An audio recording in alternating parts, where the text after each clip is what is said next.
Muslim people that is bad, and then I actually think you're a smart guy. I actually think you know your stuff. You're just so fixated that Israel's the problem. The problem in the Middle East, like I said, follow the money. The countries that are succeeding, the Qataris, even the Saudis these days, they're coming into the modern world.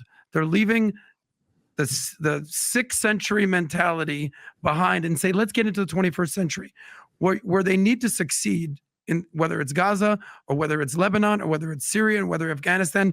They need to focus on GDP, not GDT.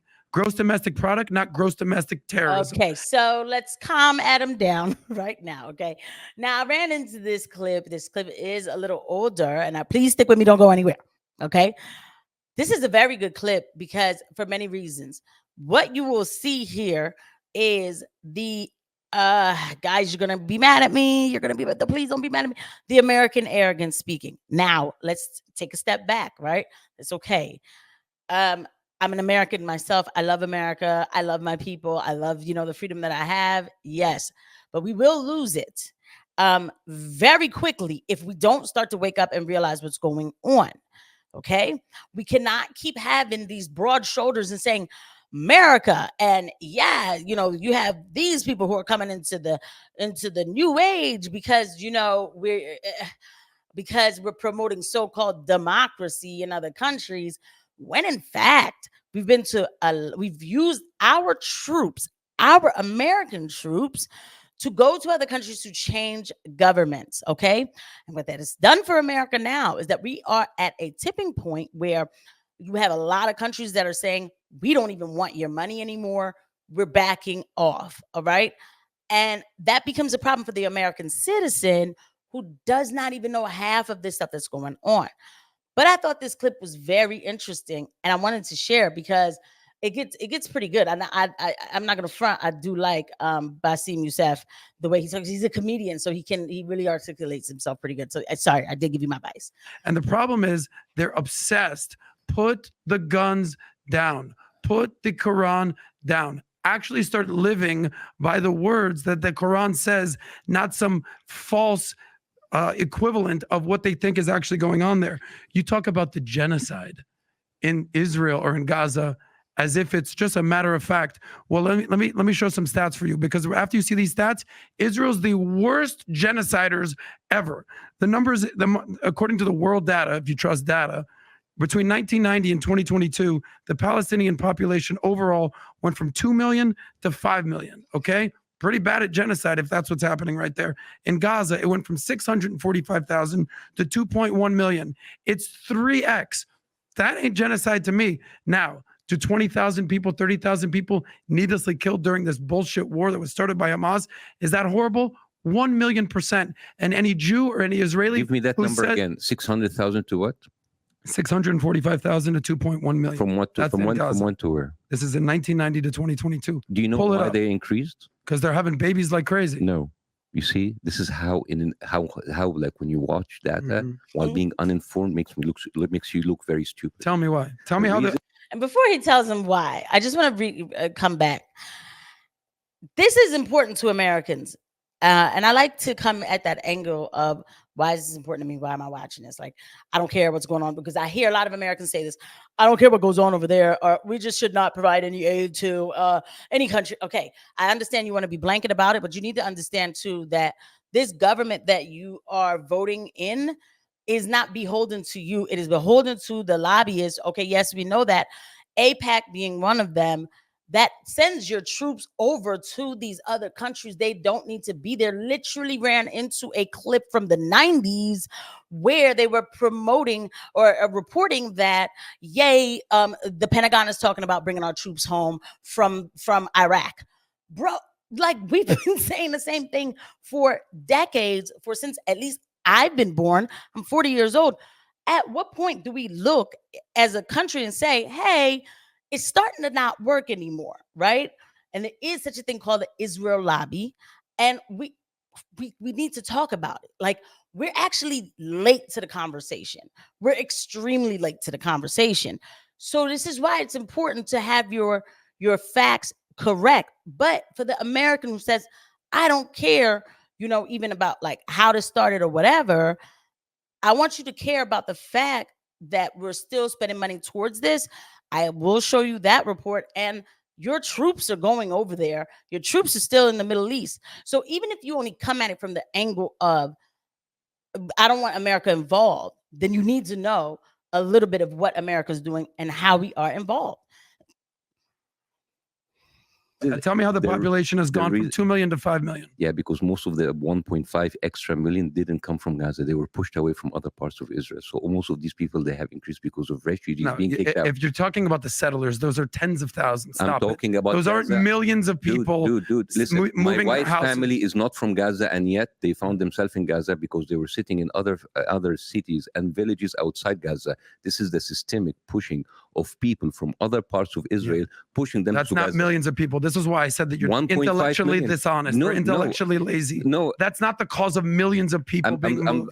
I'm familiar with the settler stuff and the disengagement in 2006. You don't know what you're talking about. These are people that millions of people. What? Okay. The people who belong to Gaza. First of all, I like this debate. But by the way, don't forget to hit the like and subscribe button, guys, and the notification bell. Look, on this channel, we bring the asteroid of truth, of reality. We just bring the asteroid of reality. That's it. You see, Patrick Bet-David actually hosted this whole situation and this debate on his channel, and he's not like staunch, against Israel. He's totally pro-Israel, but he also wants to hear reality, right? So I appreciate that. We don't have to agree on everything, but we also need to agree where are we as a country, especially with our foreign policy. 700,000 people. Right now, Gaza is 2.2 million. That is not birth rate, my friend. These are people pushed from, and by the way, that's not the first time. 1948, at the night of the declaration of the State of Israel, 1.5 million Palestinians were moved overnight. So it's not the first thing. So before you giving me numbers you want to appear smart, know what are behind the numbers, because these are not people giving babies. Okay. These are people being pushed from other places in order to be part of the open air prison that it is. Okay, so then it's not delivered. If you want to fact check me, let me fact check you. Anytime that there's numbers increasing, Basif, going from 650, 450, whatever you want to call it, to 2 million, however it happens, that's the exact opposite of a genocide. God, okay. He's like, let me break it down for Adam and help him out, right? Okay.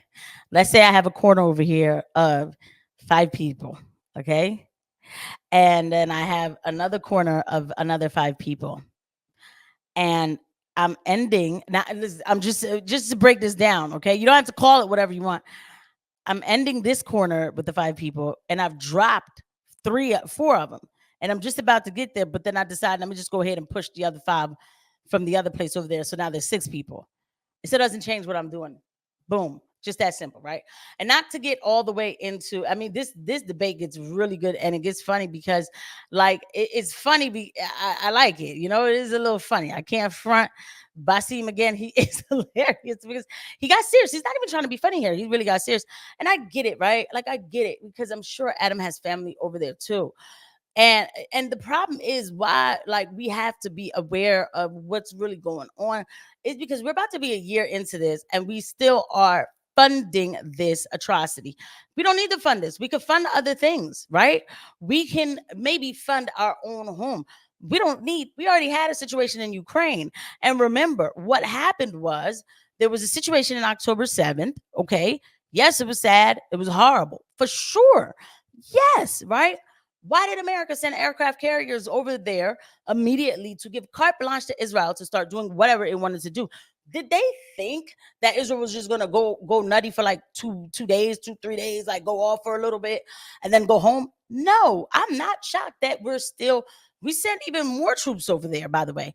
Aircraft carriers, about 12 of them in the Middle East. What are we doing? We're still sending troops to the Middle East. We're still sending money to fund this. What's going on? We already had a situation in Ukraine that we were trying to get out of. Boom. We've allowed another one to grow here. And I say again, we've allowed it, not the American citizen, but our establishment, because once they gave them carte blanche to do what they wanted to do, there was never any limit. By backing up Israel, instead of saying, look, okay, and what I'm about to say next is, it sounds like it sounds almost, what's the word I'm looking for? It sounds a little mean or whatever, but all right, fine. Get your rocks off, get a couple of days off of whatever you need to do after this. Stop this immediately. No, it's growing. It's to the point where it's becoming a regional war, and we might be in a whole situation with Iran. We already have something going on with Ukraine. The American citizen needs to know what's going on. Just yesterday, U.S. approved sale to Israel. This is not a sale. It's we're buying it for them of $20 billion in weapons package. Don't forget, we send money to Israel. This isn't a sale. This is approving. Okay, you know who bought the stuff? We did. We bought it for them. Okay, don't get it twisted at all. So we don't need to be involved with this, because the printing of money, and I'm not going to go into all of how it happens, but we're printing the money, we're paying for it. The inflation comes back to me and you at the supermarket. The eggs should not be $6. They were just 89 cents 4 years ago.